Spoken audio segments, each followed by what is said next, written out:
Graças e paz, queridos estudantes da Bíblia. Eu me chamo Paulo Barreto e estou aqui para considerar, junto com vocês, o tema da quinta lição deste primeiro trimestre de 2021. Trimestre em que tratamos do tema recomeçar, um grande desafio.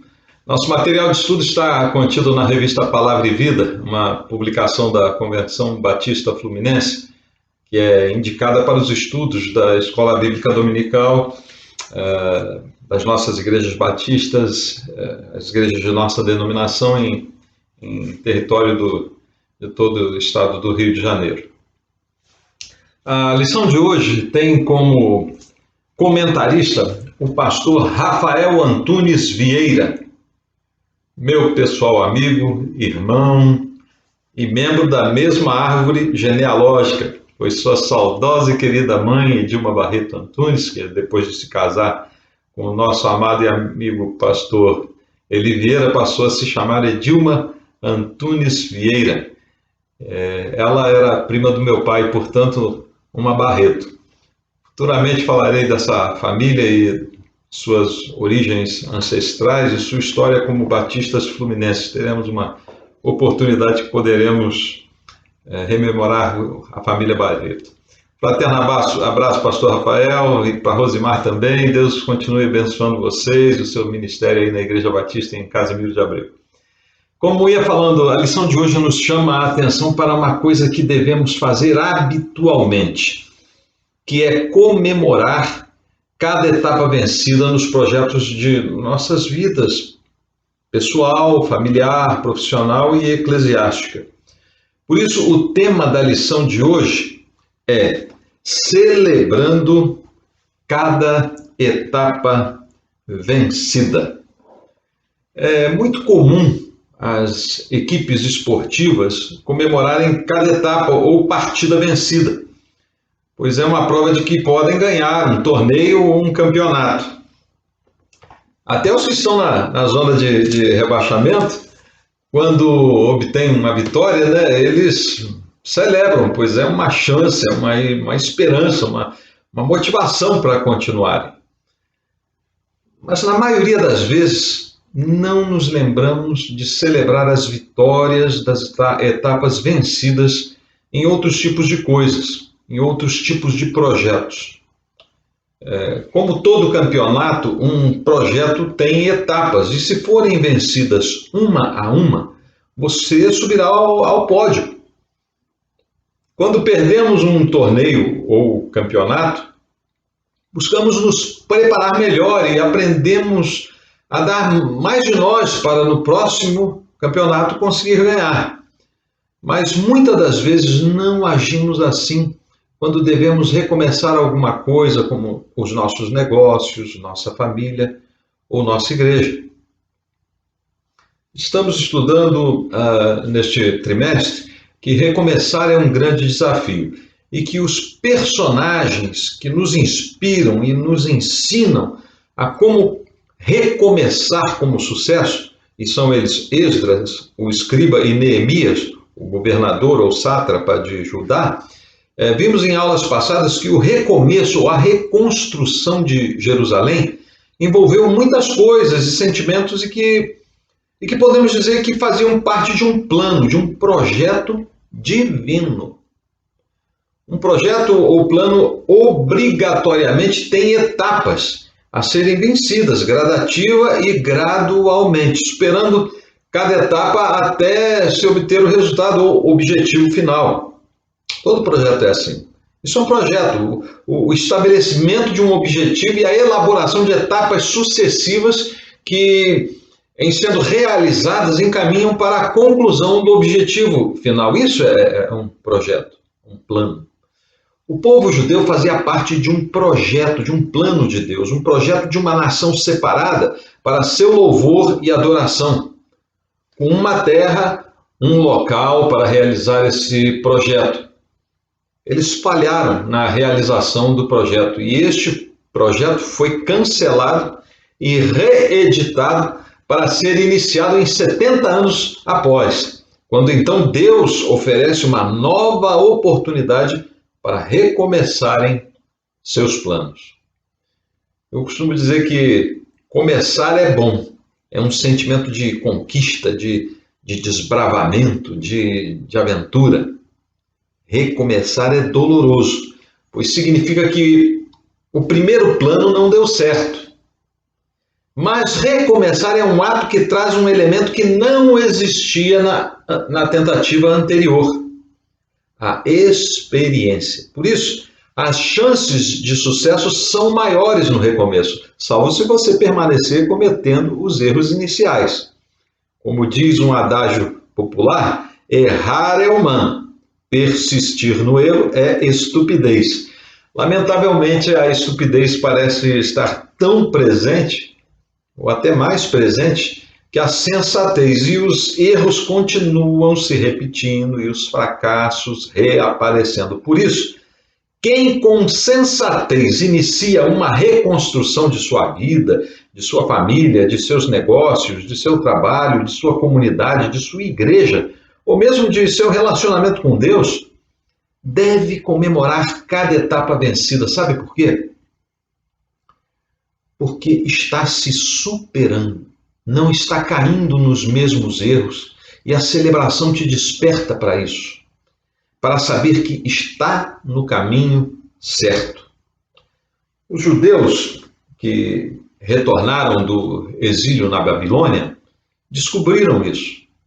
Eles sonhavam em poder voltar para a terra prometida, em viver em Jerusalém, a cidade de Davi, a voltar a cultuar no templo, a obter a presença de Deus em suas vidas e continuar sua jornada como povo escolhido, nação e sacerdócio santo. Isso aconteceu. Ciro os enviou de volta. Iniciaram a reconstrução da cidade em ruínas, prepararam as casas para habitar, fizeram lavouras e iniciaram a obra de reconstrução do templo. Mas enfrentaram oposição dos povos que foram levados para Samaria, sua região vizinha, para o antigo e extinto reino do norte, Israel. E a obra foi paralisada 13 ou 16 anos. Uns autores localizam a paralisação entre 529 e 516 a.C. O pastor Rafael indica esse período. E aqui destaco que ele esteve recentemente em Israel, junto com seu irmão, o pastor Márcio, onde estudaram arqueologia bíblica pela Universidade Hebraica de Jerusalém. E esses estudos os fazem concordar com a descrição da paralisação em 13 anos, enquanto outros relatos creem que perdurou por 16 anos essa paralisação. Mas o que vem ao caso é que eles, os judeus, motivados pelos profetas Ageu e Zacarias, reiniciaram a obra, e os governadores do oeste, do Eufrates, questionaram por que reiniciavam a obra que estavam paralisada. E eles falaram que obedeciam o decreto de Ciro. Os sátrapas enviaram uma carta a Dario, o novo imperador Aquemênida, informando o caso. E este achou o édito de Ciro, que ordenava a reconstrução de Jerusalém, determinando ainda que, além de autorizados a continuar a obra, deveriam ser patrocinados, o que aconteceu para desgosto dos samaritanos. Eles então continuaram e terminaram o templo. Isso era motivo para comemorar, para celebrar uma nova etapa vencida, uma etapa importante. Não tinham reconstruído os muros e os portões, mas já podiam adorar no templo. Um templo muito mais simples que o primeiro.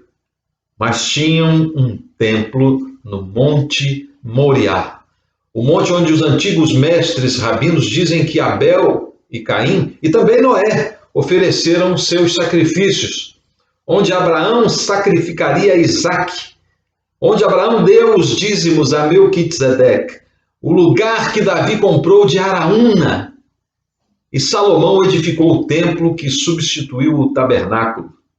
Um grande simbolismo se manifestava naquele lugar e da mesma forma. A celebração simbolizava a vitória que somente eles podiam enxergar. Como não agradecer? Mesmo que seja apenas uma etapa vencida e não a conclusão de todo o projeto. Uma etapa vencida indica a possibilidade de vitória completa, ou no mínimo, estar mais próximo da vitória. Celebrar, então, é motivador, é agradecedor. É a expressão de um sentimento de continuidade na intenção de continuar o projeto e de agradecimentos a Deus pelas conquistas parciais alcançadas. Celebrar é importante e é agradável a Deus. A lição de hoje nos traz um desafio, o desafio de pensar na situação atual da humanidade e atentarmos para o projeto de Deus para as nossas vidas e celebrar cada etapa vencida. Para nos situarmos nessa realidade, o pastor Rafael indica o texto de Esdras 6, 13 a 16, para lermos e refletirmos. Então, vamos abrir nossas Bíblias em Esdras 6, versos 13 a 16, e lermos essa passagem. Vamos ler. Leamos, irmãos. Então Tatenai, o governador da além do rio, Setar-Bozenai e os seus companheiros, assim fizeram diligentemente, conforme ao que decretara o rei Dario. E os anciãos dos judeus iam edificando e prosperando pela profecia do profeta Ageu e de Zacarias, filho de Ido, neto, na verdade. E edificaram e terminaram a obra conforme o mandado do seu Deus, o Deus de Israel, e conforme ao decreto de Ciro e Dario e de Artaxerxes, rei da Pérsia. E acabou-se essa casa no 3º dia do mês de Adar, no 6º ano do reinado do rei Dario. E os filhos de Israel, os sacerdotes, os levitas e o restante dos filhos do cativeiro fizeram a dedicação desta casa de Deus com alegria. Essa é a versão Almeida Corrigida e Fiel. A nova versão internacional diz o seguinte, versículo 16. Então o povo de Israel, sacerdotes, levitas e o restante dos exilados celebraram com alegria a dedicação do templo de Deus.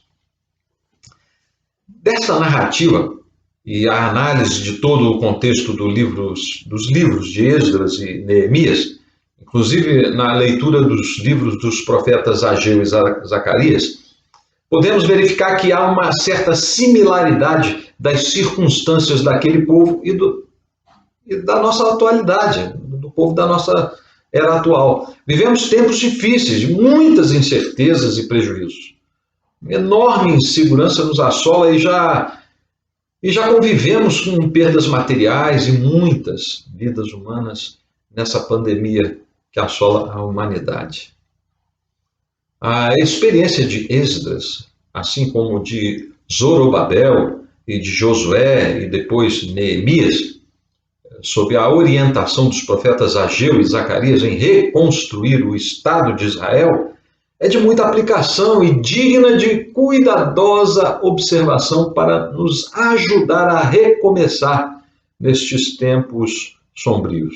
Para isso, o comentarista destaca alguns aspectos que devem ser meticulosamente avaliados, observados e praticados para podermos ter sucesso neste recomeçar, nesse reconstruir de nossas vidas.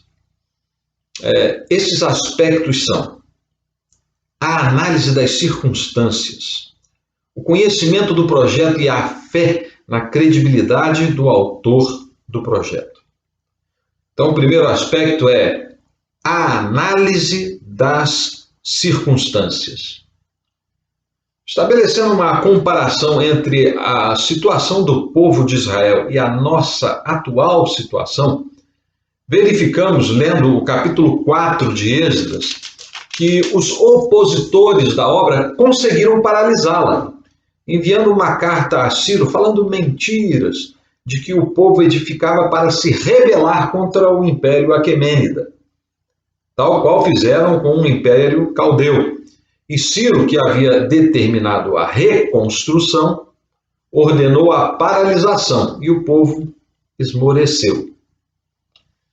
Vejam o que está escrito no verso 23 do capítulo 4.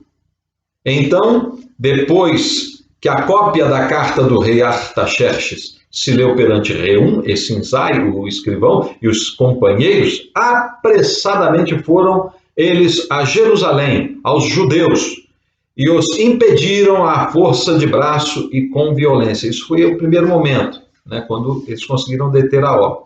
Além dos opositores terem paralisado a obra, agiram com violência contra o povo de Deus.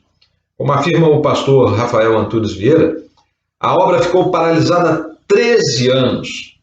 E como já falei antes, alguns estudiosos creem que ficou paralisada 16 anos. Enfim, o fato é que foram anos e anos sem que o projeto andasse. Imagine, meu irmão, o que passava no coração do povo. Esmorecer é uma palavra até delicada. Quanta incerteza, quanta ansiedade, quanta expectativa, quanto temor. Quando o imperador vai autorizar o início, quanto tempo vai durar essa paralisação? Será que os nossos inimigos nos molestarão com violência de novo durante esse período? Será que eu vou viver para ver o término das obras, a edificação da cidade, do templo e dos muros?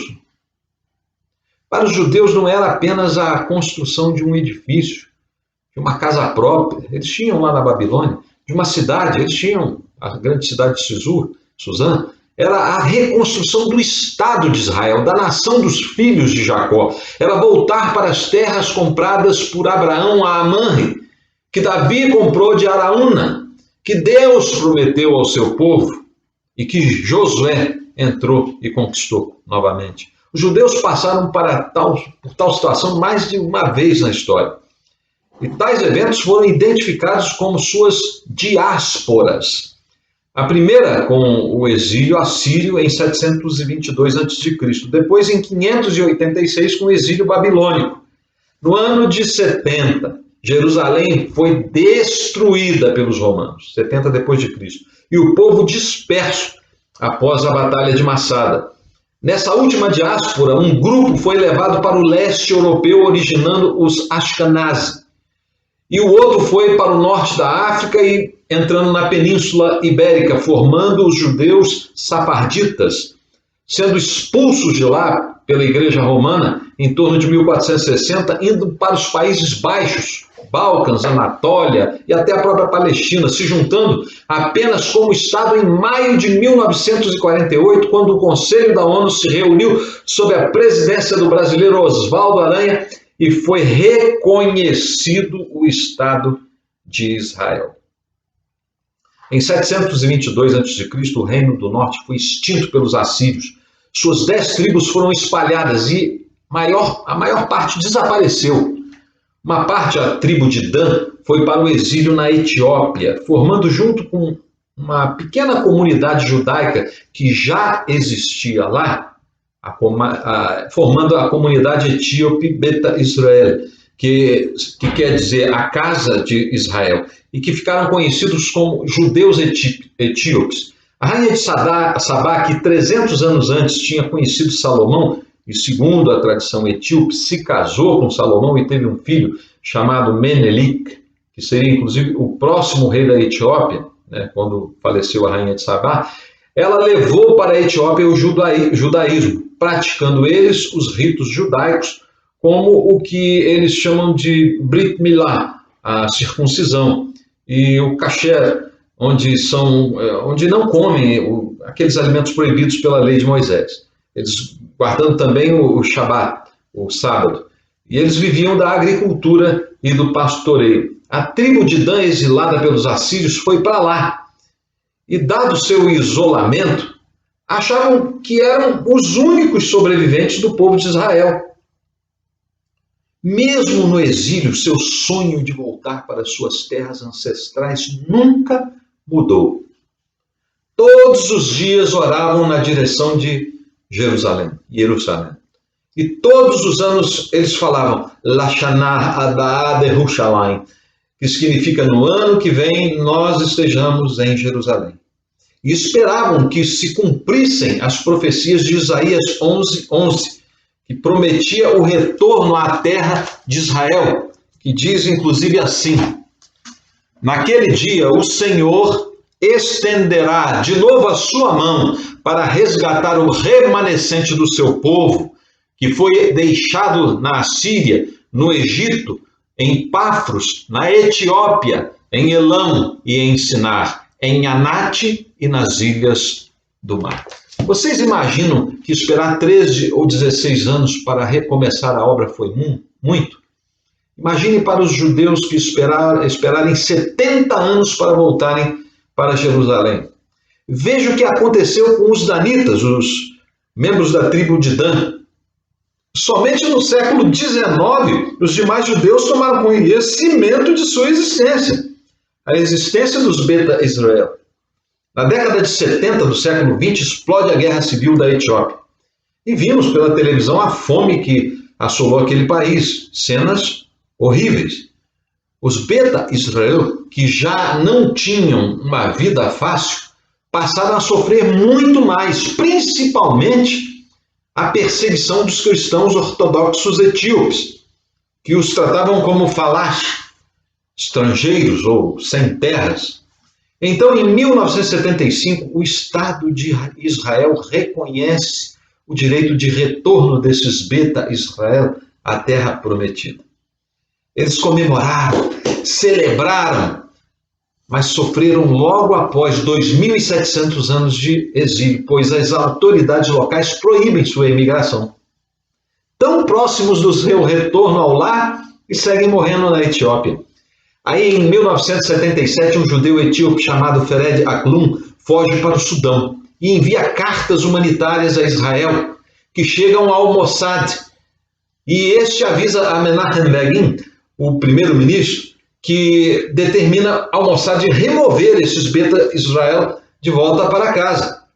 O Mossad, o serviço secreto israelense, começa então a Operação Moisés, que tenta achar Fered no Sudão e o acha em Khartoum, a capital do país, e um mundo de gente naquela cidade, e passam a estudar um plano, um projeto secreto de resgate que só pode ser executado com a marcha de 800 quilômetros pelo deserto desde a Etiópia até o Sudão.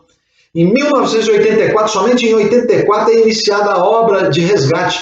Como não podem emigrar por ar ou mar, pois a Etiópia é hostil a Israel, sujeitam-se a uma clandestina jornada gigantesca desse povo pelos desertos até o Sudão, com quem as autoridades israelenses combinaram fazer um campus de refugiados e levar os Beta Israel de volta. Conseguiram resgatar 8.000 deles, mas a mídia espalha a notícia em 85 e a operação deixa de ser secreta. E aí os países árabes pressionam o Sudão para interromper a operação. Mais uma vez o sonho parece virar um pesadelo. E além disso, passam a sofrer a perseguição dos muçulmanos sudaneses. Novo sentimento de fracasso assola esse povo. Seu recomeço é interrompido. A reconstrução de suas vidas parece não ser mais possível. Até que em 1991, o Mossad faz a Operação Salomão, resgatando mais de 14.000 Beta Israel em apenas 2 dias. Uma operação clandestina. E nos anos seguintes, outras operações trouxeram mais desses judeus etíopes para Israel. Algumas dezenas eram levados até Aros, um resort à beira do mar, alugado e reformado pelos israelenses, que se passava por um hotel apenas para ocultar o embarque dos judeus que se passavam por empregados do resort. E eram transportados durante 2 dias, sempre à noite, em caminhões clandestinos. Desde os campos sudaneses de refugiados nas cidades de Kassala e Gedaref, a 900 quilômetros de distância, para serem coletados à noite na praia de Arous e embarcados em navios israelenses até Eilat, em Israel. Essas operações foram se tornando cada vez mais expostas e perigosas até que foram abandonadas, sendo as últimas feitas de forma regular, dado a melhora das relações entre Israel e o Sudão. A última operação aconteceu agora, em dezembro de 2020, chegando os derradeiros 316 Beta Israel, passando a viver mais de 152 mil deles agora em sua terra prometida, reencontrando suas famílias, cultuando a Deus em sinagogas que não são mais de pau a pique e teto de sapê, mas modernas construções onde são esquecidas a miséria, a fome, a sede, as doenças, as mortes prematuras, as violências, e celebram o cumprimento da profecia, embora não possam esquecer que mais de 4 mil deles morreram nessas operações de retorno. A profecia se cumpre. Recomeçar é um grande desafio, mas venceram e vivem em sua maioria na cidade de Lod, no centro de Israel. Formam 1,7% da população de Israel. Dia 15 de dezembro de 2020, há pouco mais de um mês, Israel também trouxe da Índia 256 remanescentes da tribo de Manassés, também lá desde o exílio assírio, há 2.700 anos. Isso nos lembra que a história de Israel não terminou no passado, mas ainda é latente e pujante, assim como as nossas, como a minha e a sua. Vivemos tempos de sofrimento. Achamos que essa pandemia nunca vai acabar, que está demorando muito, que o prejuízo só aumenta, que a economia está quebrando, que as pessoas estão morrendo e eu e você podemos ser a próxima. Mas lembre-se, os judeus esperaram 13 anos para recomeçar, 70 anos para voltar da Babilônia, 1878 anos para serem um Estado novamente. Danitas e Manasseitas esperaram 2.700 anos e nós temos apenas alguns meses. Isso quer dizer que podemos ter esperança para recomeçar. Que diante do exemplo dos judeus, dos Beta Israel, devemos continuar firmes e não esmorecer. Percebemos que os planos de Deus se cumprirão, que esperar com paciência é uma fórmula de perseverança. Sabemos que teremos oposição, perda de tempo e sofrimento, mas que alcançaremos o objetivo. E por isso devemos celebrar cada etapa vencida. Ela denuncia e prenuncia a vitória que é certa em Cristo Jesus. As circunstâncias atuais não são muito diferentes daquelas do exílio desses povos. Não são os objetivos também diferentes, não. Estamos também empenhados, como povo de Deus, em recomeçar nossas vidas, nossa sociedade e nossas igrejas. Estamos como nação santa e sacerdócio santo, num projeto de Deus. E não podemos esmorecer. Ageu e Zacarias profetizaram para o povo continuar a edificar. Também nos chamam a continuar a obra de Deus. Friburgo foi destruída em 2011, há 10 anos atrás, e foi reconstruída. Nossas vidas serão também, sobretudo porque fazemos uma obra para Deus e não para os homens. Entender esse momento que passamos é fundamental para a nossa vitória.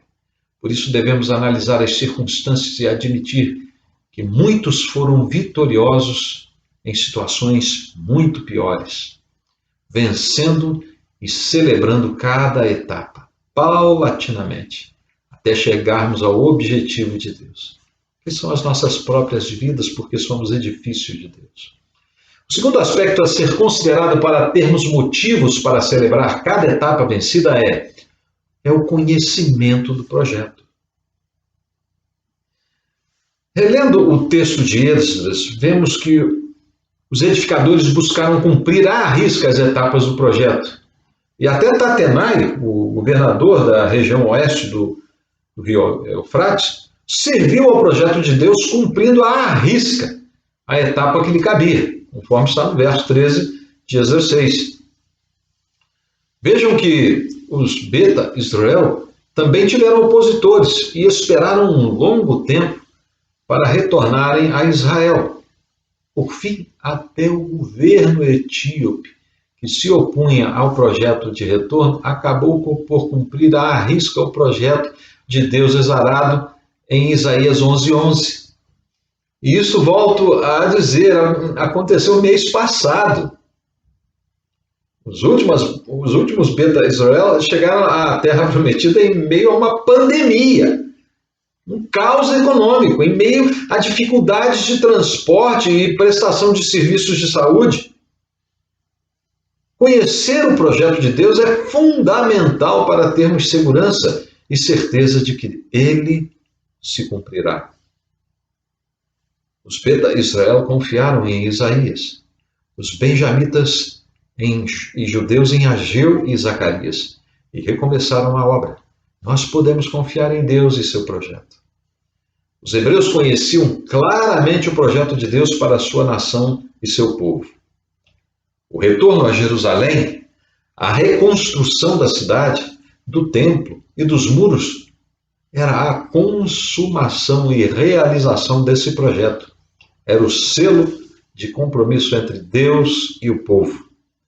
Era obter a aprovação de Deus e dirigir a Ele toda a honra, toda a glória e todo o louvor. E dele esperar o amor, a proteção, o cuidado e a provisão.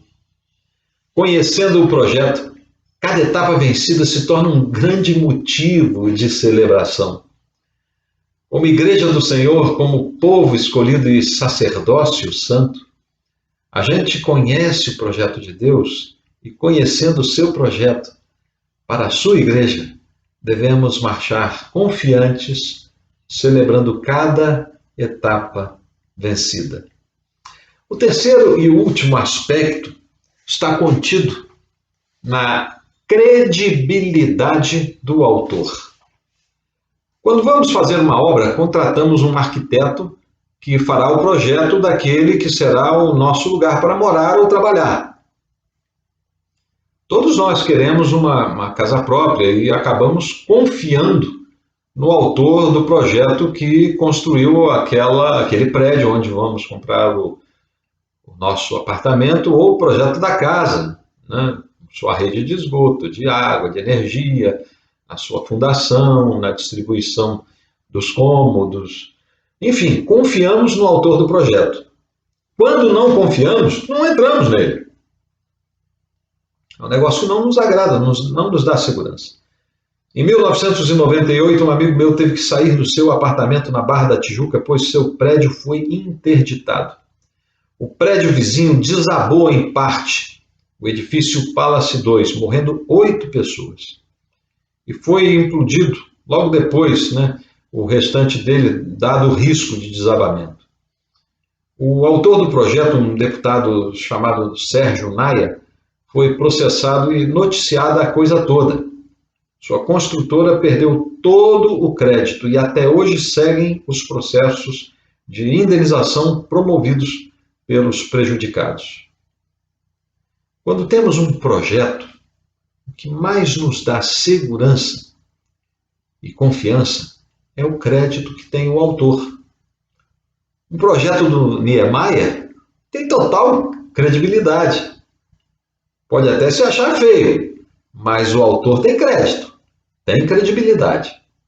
O projeto de Deus é executado por aqueles que conhecem bem esse projeto e que analisam todas as circunstâncias que envolvem a sua execução, considerando as dificuldades de recursos, o tempo, as oposições e as próprias limitações. E mesmo assim, confiam que é um projeto viável, executável e, sobretudo, agradável, pois o autor tem toda credibilidade. Ele já provou isso.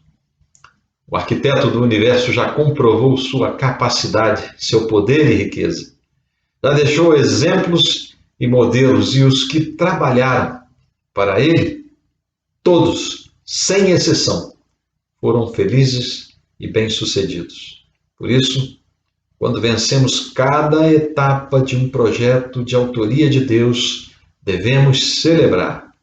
É mais uma vitória.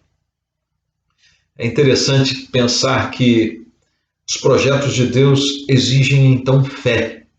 Celebrar cada etapa vencida é um ato de fé, pois demonstramos que passaremos com alegria para a próxima fase. É um ato de fé, pois cremos na credibilidade do autor e porque temos a convicção de que ao final a obra será concluída com maestria e beleza. É um ato de fé no autor da fé, como está escrito em Hebreus 12, 2, lembrando, olhando para Jesus, autor e consumador da fé, o qual, pelo gozo que lhe estava proposto, suportou a cruz, desprezando a afronta, e assentou-se à destra do trono de Deus. Comemorar cada etapa vencida é demonstrar que estamos olhando para Jesus, que executou o projeto de Deus para a redenção do mundo.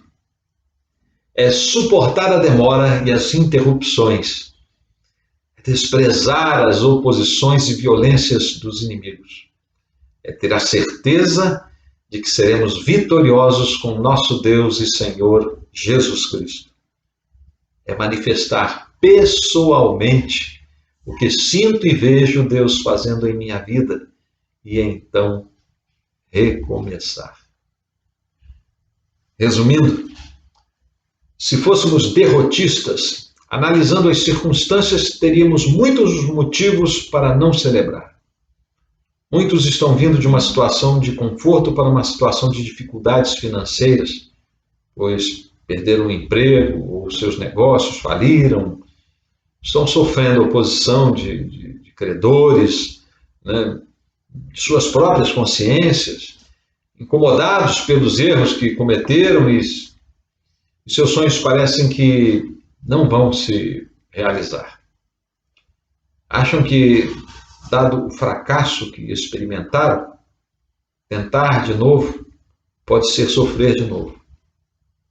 Mas pela fé, podem ter muitos motivos para celebrar, pois agora podem executar um projeto em que Deus é o autor, um projeto que Ele vai patrocinar, o projeto de uma duradoura, eterna obra, um projeto em que os edificadores poderão gozar do que edificaram, um projeto que muitos podem tentar impedir que seja realizado, mas que será inexoravelmente realizado de uma forma ou de outra.